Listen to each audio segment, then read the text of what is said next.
did Monroe Scholars project. It was a Monroe Scholars program. I did a project on novels of Victor Hugo, and then I went to France in the fall of 2007 in Lyon, and then I went back in the summer of 2008, and that's when I did my Hoversant research at the Bibliothèque Nationale.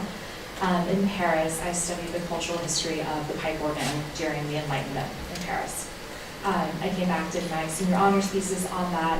When I was looking at what I wanted to do after college, the two things that everybody kept saying to me were, well, aren't you going to go to grad school? And, well, aren't you going to be a French teacher? And I said, well, no, I don't really know what I would want to do if I went to grad school, and I don't want to go unless I have some kind of clear idea as to what I want to do. So I'm not going to go to grad school, and I wasn't sure how I was going to pay for it. So I'm not going to go to grad school, and I don't really feel called to teach French.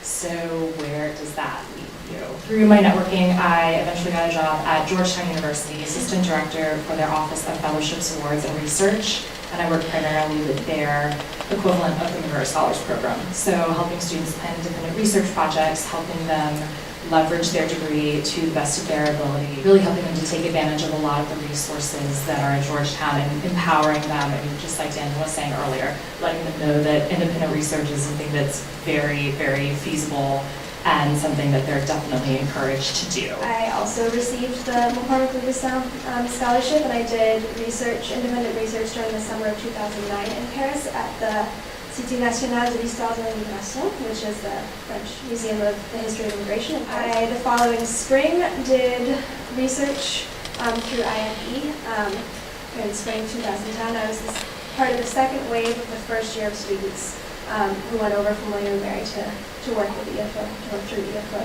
I did an internship in a LGBT, lesbian, gay, bisexual, and trans and feminist bookstore, and also with an association, or like an activist group.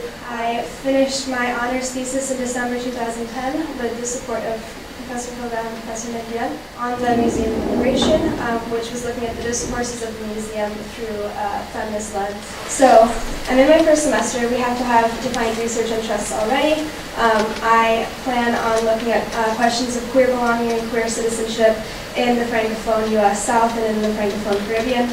That's sort of a point of departure for me, and I know that that project will change and evolve as time passes and as I do more research.